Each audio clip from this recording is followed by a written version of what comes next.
Thank you for attending today. It's always great to see such a nice turnout and to get together to start the week the best way we can. I want to thank Cookie Billings for helping getting us organized. You just heard Chris Justice for hosting us, and Sean Patty, the man who's always behind the curtain, pulling the tech features together. Thank all three of them. And also great to see some of our governors elect on the call. They'll be heading to Orlando, most of them arriving around Saturday for International Assembly. And I know that the majority of the people on this call know what an really special experience that is. So looking forward to sharing that with all of our governors elect next week. And what a great promo. We saw our programs chair and also our director nominee, Marshall Butler, welcoming us to Jacksonville. We are really excited about hosting our 3334 Summit there this fall. That'll be September 10th through 14th. Those of you who attended in Pittsburgh know that we focused a lot on creativity and high energy, and you see that the theme for this year's summit puts creativity right there. It's currents of creativity, playing on both the creative side and also the fact that we will be at the Hyatt Regency Jacksonville Riverfront, right on the site, St. Johns River. So that's the currents part of that. And I can tell you that General Chair Marcy Ellum and I, we looked at least a dozen venues across Zone 34, considering where we might go. But Jacksonville and that Hyatt really stood out, and we're really pleased that we were able to negotiate a good contract with them and excited about visiting there. Our executive committee has already been meeting for months at this point, and really largely has put the event together already. There's still a little bit of details being worked out, but they have really done a great job of jumping on that. And I also have to say that District 6970 and the Jacksonville area clubs have been great partners, stepping up with money to sponsor some special things we're going to do, and also helping us with logistics on the ground and planning. So just very excited. I hope you'll mark September 10th through 14th on your calendar, and I hope that you will be with us there for another great event. And speaking of great events, the Rotary Convention is coming up June 21st through 25th. It'll be in Calgary, which is in Alberta, Canada. Registration is still open, so you can still get registered to attend there. I suspect most of the people on this call have attended at least one convention, but I can tell you my first was in 2001 in San Antonio, and when I attended that convention, I was still hearing about the previous Calgary convention that had been held a few years earlier. Just raves about how great it was. So I'm looking forward to a great event there.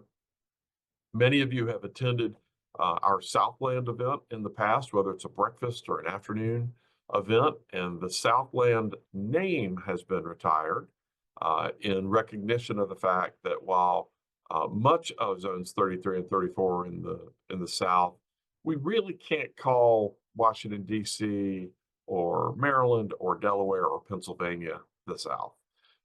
So we will now be holding the gathering, which is a pretty inclusive term, I think, for all of us that'll get together. And it's the one time that everybody from zones 33 and 34 will be able to get together in one place.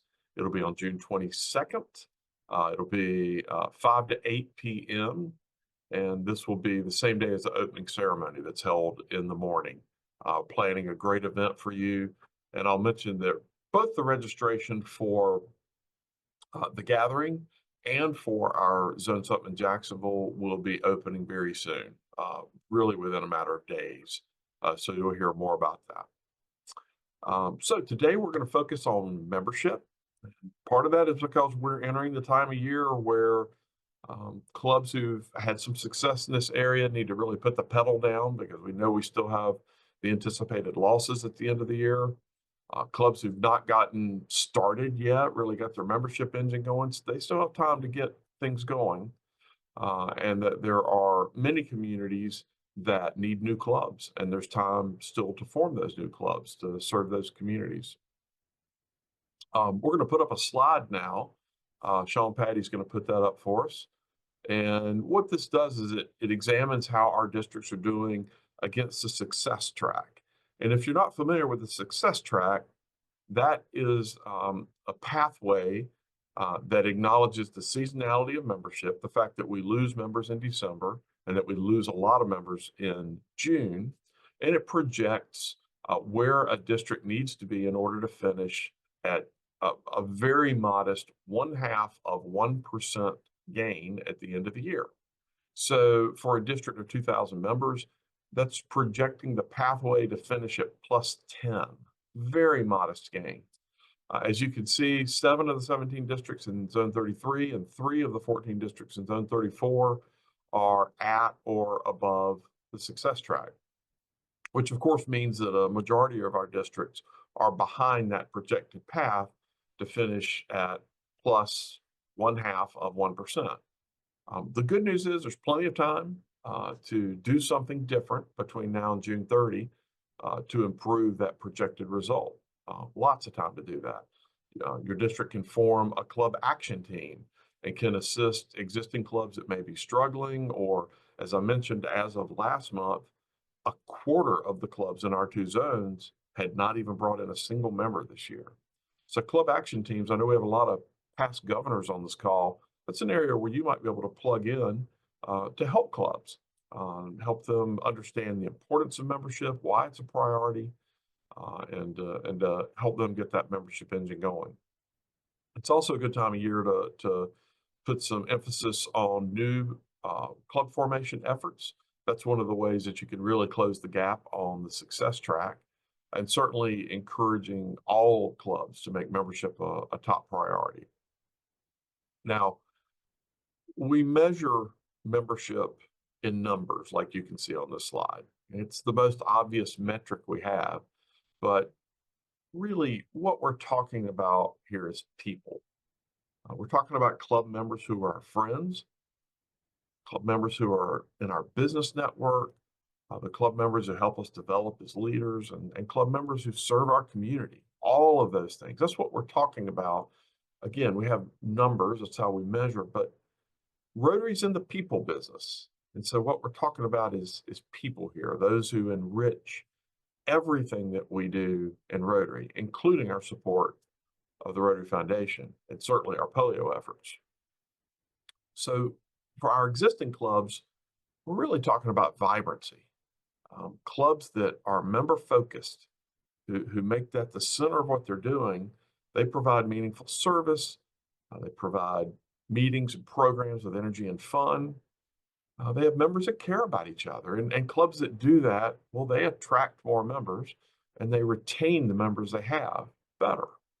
For our districts, it's about priorities and resources. So, when you put membership at the front of your district newsletter, you send a clear signal about its importance. When you hold a membership summit or you create club action teams to assist those clubs that just need a little bit of help with the how, you make that priority clear.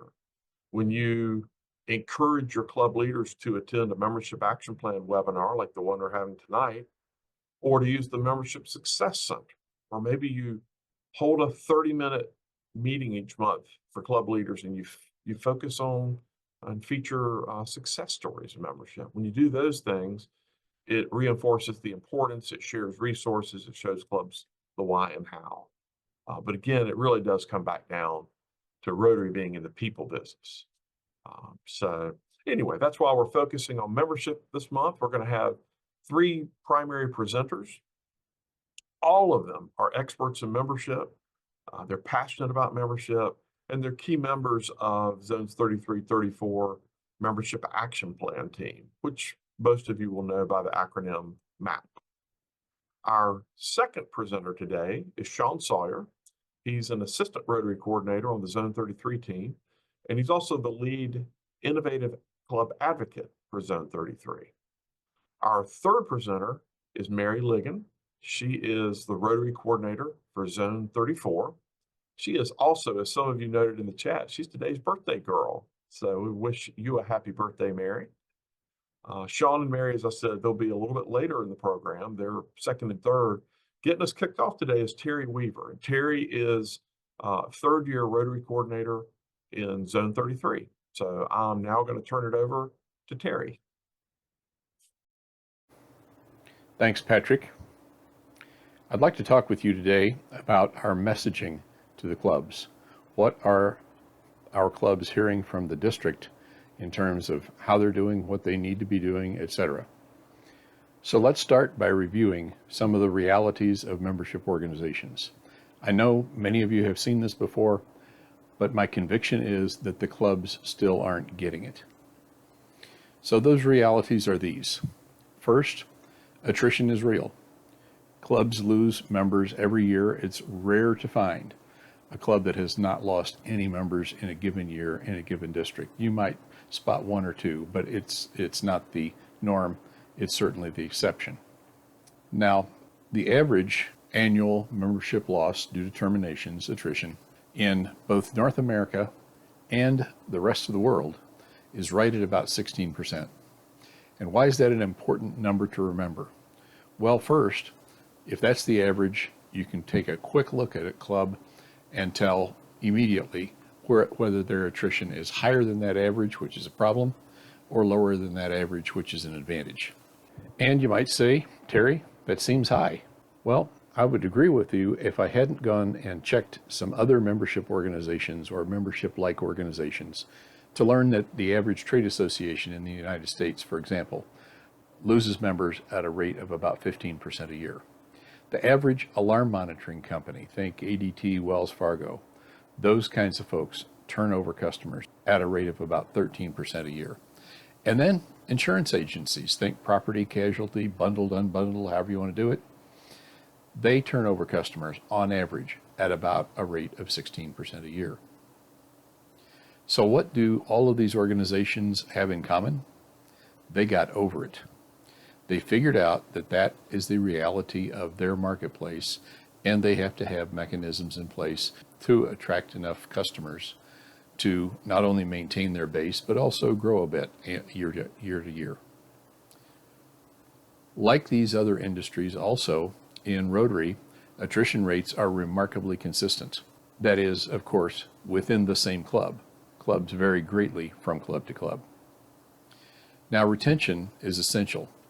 But folks, it's highly overrated as a growth strategy. You can't grow from 20 to 22 through retention. And more importantly, we're at mid-year. Basically, that ship has sailed in terms of what a club could do if they started tomorrow, what they could do to improve attrition in the back half of the year. There's almost nothing that would take effect soon enough for that to happen. Moreover, there is no valid metric during the year by which a club can tell whether it is improving or losing ground with respect to attrition. I'll say that one more time. At mid-year, there is no valid metric by which a club can tell that it is improving or losing ground with respect to membership. That's because terminations happen randomly through the year, and they tend to be back-end loaded. Clubs get surprised in May and June by a couple of terminations they didn't expect. So where we are right now is clubs are clinging on to the hope that they won't see further attrition. The fact is that clubs needed to start attracting new members in July before resignations began, and most didn't. The idea is to pre-replace resigning members. But of course, to do that, it would be imperative to know how many resignations are yet to come. We have that data. New members that a club needs to attract in any given year is a sufficient number to replace their average attrition, anticipating that it will probably happen this year just as it has the past three, and meet whatever moderate growth goal they have in mind. All of that information is on the progress dashboard in the Membership Success Center. We'll take a look at that in a minute. So the three things that you need to know in order to help a club is, first of all, their attrition rate. That's defined as the percentage of members terminated in an average year, or the number of terminations divided by the starting member count. Then you'd want to know their attraction rate. What's their track record of attracting members to their club? And this is, of course, the percentage of members admitted in an average year. Again, new members divided by starting member count. And then, since percentages are not everybody's cup of tea, let's take a look at just the attrition count. Exactly how many members is that rounded to the whole member? The number of members that are terminated in the average year is an excellent indicator of the number of members that will terminate this year. And we need to be thinking about pre-replacing those rather than wait until May when 2 or 3 people resign, and then we're scrambling to cover those. And all of this seems to be a continuing surprise for most club leaders. It's all in the Membership Success Center. So the situation is this. We, and as our other North American zones, we are beset by slow new member attraction. We have an incredible number of clubs that have not yet, we're right now at mid-year, clubs that have not yet attracted a single new member. In the case of Zone 33, that's 245 clubs. In the case of Zone 34, that's 209 clubs. Across both zones, 450 clubs have not yet attracted a single member this year. It's also true that over 70% of clubs in both zones are more than a member behind the pace of new members needed. Now, membership is not the root cause. Membership is a symptom. The root cause in these clubs that haven't gotten off the blocks yet is simply dysfunctional club leadership. All those presidents went to pets. All those presidents have had ample opportunity to understand their membership situation. It's simply that 450 of them have done absolutely nothing about that so far this year. So I'm trying to figure out what the problem is and maybe share these ideas with you. I think one of the problems is that clubs don't understand these basics, or they haven't been trained in how attrition actually affects them. And it's possible, probable from conversations I've had, that clubs don't believe this actually applies to them. Their strategy is to hope no one else terminates this year. That's not going to work out well.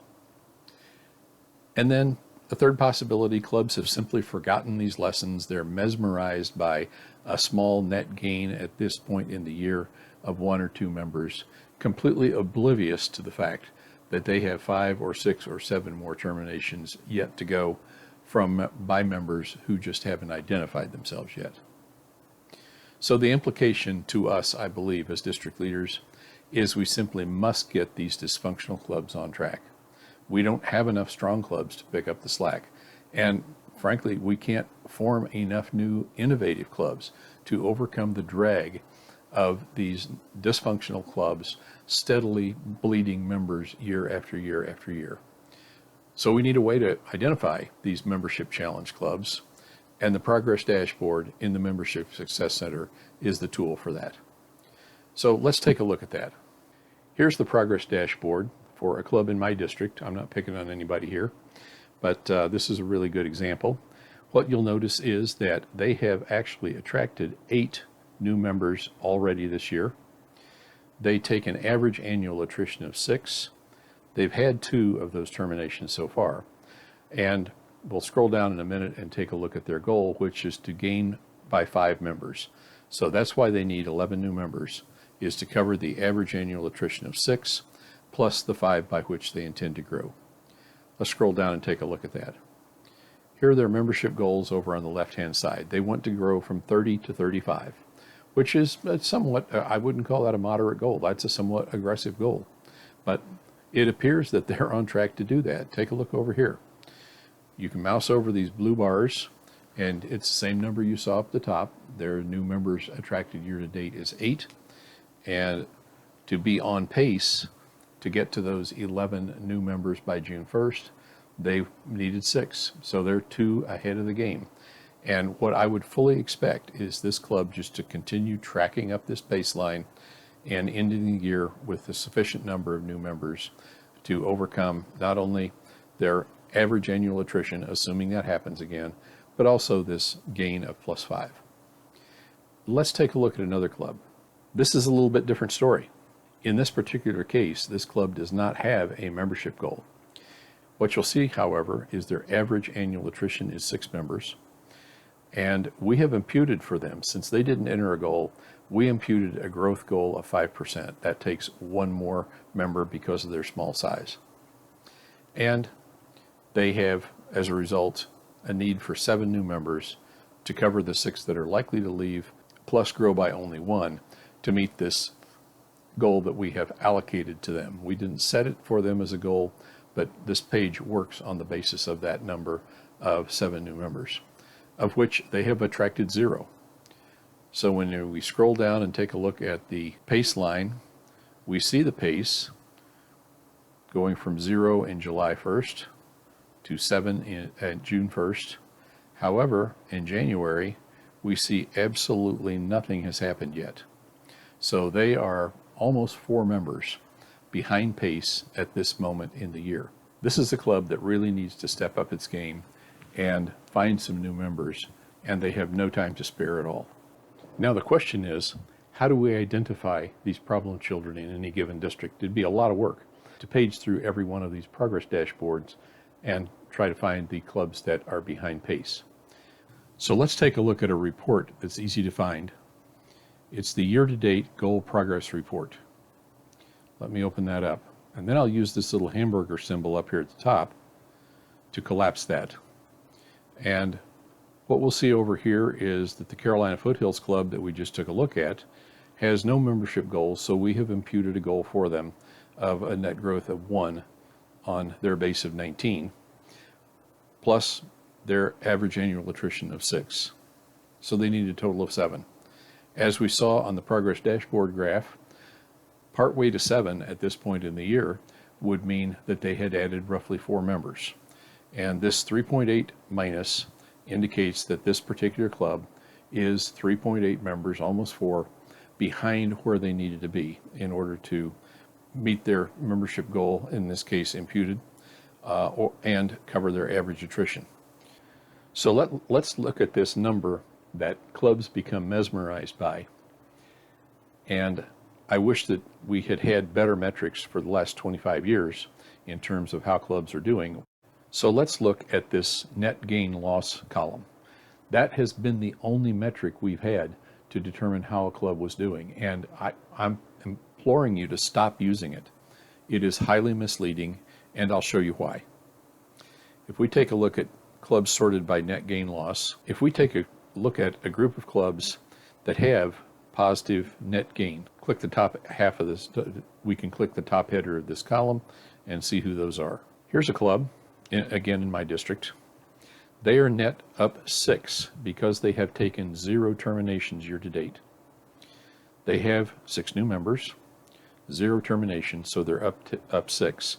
They're probably basking in the glow of that plus 6 because their membership goal is 52. They're already at 51. But I'll guarantee you that this club has forgotten that on average they turn over 11 members in a year.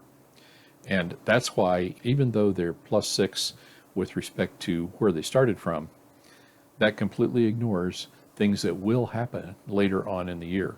And as a result, they're roughly 4 members behind pace. Even though they've attracted 6, they should have been at about 10 at this point in the year to cover their annual attrition rate plus that growth goal of growing from 45 to 52. So what can you do for these clubs? First, I'd invite you to open the year-to-date goal progress report, identify clubs significantly behind pace. That's that farthest column to the right, and you can just sort it by clicking on the top header. And then call the club president. Discuss their membership situation. Call the club president up and say, hey, Bob, just wanted to talk about your membership plans for this year and how are you doing as far as attracting new members. Whereupon Bob will probably have some fanciful tale for you because, again, in my experience, in a couple of years running, we have not been able to get clubs to grasp this idea that their attrition is pretty much predictable. They need to pre-replace those members as well as attracting enough new members to meet their growth goals. So that's how you can help. And I do appreciate your time and attention today. And now I'll hand the electronic baton off to Sean Sawyer. Gary, thank you. That is absolutely correct. But before we move forward, let's review just a minute. In Patrick's introduction, you were given a general view of membership principles and its different aspects. And then Terry just presented to us a wealth of information about growing our existing clubs using MSC as a guide. So, to provide a different aspect, I was asked to share with all of you a very viable alternative, and that's creating options in the form of building new clubs, which, if you take a look at the data, is arguably the low-hanging fruit to grow membership in our organization. But if it was always that easy, everyone would be doing it, right? So as we start to dive into this, let's consider something. How many of you have gone to your club with a new idea, and this is the response you got? Now, why is that? Well, the answer is easy, and I can tell you. It's because there are two things Rotarians absolutely do not like. One thing is things staying the same. And of course, the other, you guessed it, is change. So, how many of you have these guys in your club? Do you know these guys? Yeah, that's right. The three amigos, the ones that say things like, we've always done it that way, or we're happy with the way things are, or we don't need any new members, or, maybe it's, we like the size of our club the way that it is. So despite the three amigos, what happens if these people want to be in Rotary? What's more likely than not going to happen? Are the three amigos likely to be members of a club that these people want to be part of? Well, no, of course not. So what do we all need to do? If the new pegs don't fit in the existing bench, do you just go back to looking for the right size pegs? No, you build a bench that fits the new pegs. And that's when being innovative kicks in. The initial question, most logically, is what should we build? And the answer is easy. Let those who are looking for the opportunity decide what it will be. But how do we get started? How do we provide that? That's often the toughest part. Although getting stalled can sometimes happen too, let's take a look at something that can help explain this. So with that in mind, instead of the traditional model, let's look at what I mentioned at the beginning, the low-hanging fruit of Rotary membership. And that's what we're calling innovative or alternative club models.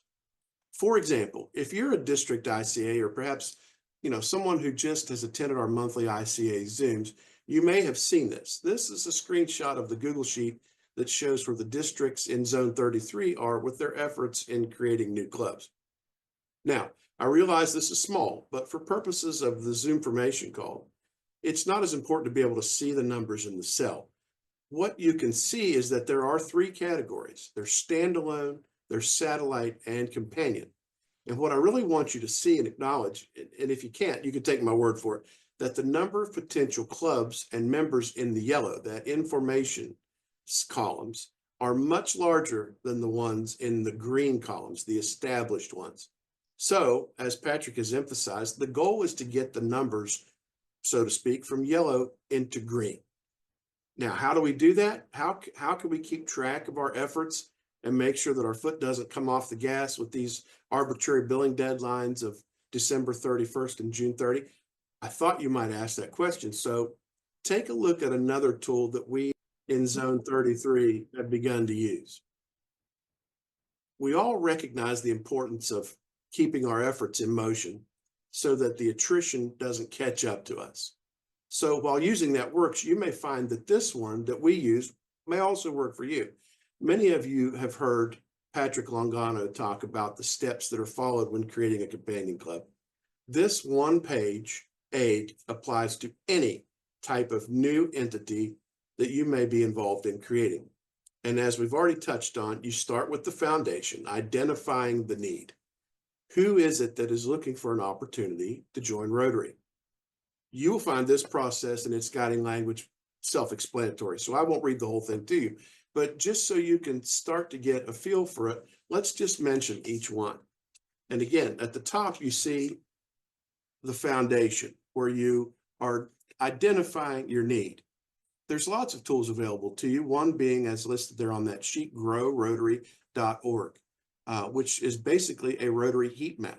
It not only shows you where the clubs are, but more importantly, it shows you where the clubs aren't.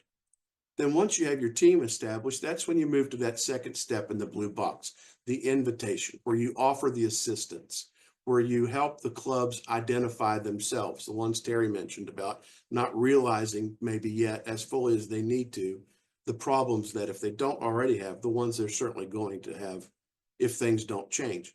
And you can use, I noticed in the chat, public image or social media. You can also increase or broaden your net of normal communication channels. Once you have that section taken care of, then you move on to that yellow box, the commitment. With the club, that might mean that the invitation has been accepted. And certainly with your own team, you've analyzed the data. You know what it is you're going into the room and that you want to be talking about. Then the deployment, if you will, where the club visit actually takes place. The needs of the club members are actually heard and acknowledged. And then you kind of regroup to gather the intel so that that next step, the selection, the type of club is basically mutually chosen. The needs have been identified. The problem to solve is on the table. Now you have a working model to be able to follow. And you've decided whether it's going to be a standalone or satellite or a companion or whatever it may be. Then there's the attraction process. That's when you advertise to the community this new opportunity to be able to share their resources with the club and vice versa. The club be able to share its tools and tips and tricks with the community. And then finally, once you've surpassed those levels, you get to that green box at the bottom, which starts with the launch. You now have a club. You have a new entity. You create the member roster. You finalize the details. And then you submit the charter. And now you've moved from the yellow columns on that Google sheet to the green ones. So, just as Terry Weaver often reminds us that if membership doesn't work, nothing else matters. And to put that perhaps a little more positively, if you get membership right, everything else comes easy. But remember, what I believe is the most important aspect. It doesn't have to be a certain type. It can be any type, because anyone that wants to be a Rotarian should be able to be one in a place and in a way that best suits them. So my challenge to all of you is let's go find the low-hanging fruit. It's out there. They're just waiting for their chance, and it's up to us to give that to them. Mary, I'll turn it over to you. Thanks, Sean. What great information we've had from both Terry and from Sean. So now, do you remember back in August at the ZoomFormation session, we talked about getting off to a fast start and setting strategic plans and why leadership is the key to success. Since we're now more than halfway through this Rotary Year's membership contest, it's time to develop renewed focus, energy, and determination to push for the win. In sports, the second half is where champions are made. This is when we adjust our plans if needed. We dig deep and give it everything we've got. So think of us as a team in the final stretch of a championship game. The best teams are the ones that stay focused. They adapt to challenges and execute their game plans with precision. Our clubs are the players, and you, as district leaders, are the coaches. It's up to us to inspire and motivate our teams to victory. Just like in sports, we can't rely on our star players alone. We need a strong bench too.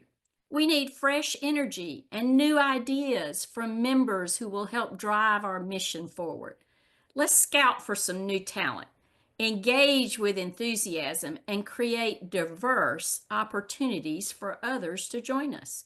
And just like any great team, helping the person ahead of you and behind you succeed is key to your own success. When we lift each other up, share knowledge, and support one another, the entire team moves forward, and together we all win. So think about these unforgettable moments when a team mounts a comeback. You see that guy running down the field and he just puts on an extra burst of speed. It's that boost of energy, the surge of belief and determination that makes the impossible possible. We're in that moment right now. And if we're behind in our goals, this is our chance to rally, push harder, and turn things around. Energy is contagious. And when we, as leaders, bring passion and excitement, it spreads throughout the clubs. Let's be the spark that ignites a fire in our members. Help them host events that engage people and celebrate what we've already accomplished. Show them that their contributions matter and that together we can achieve greatness. So execution is everything. Just like a coach develops a game plan, we need a clear strategy for growth, and you've been given a couple of ideas. Set specific membership and club creation goals. Break them down into actionable steps and make sure every leader knows their role. Keep track of the progress. We've got to keep score. Give feedback and adjust the plan when needed. It's not enough to have a strategy.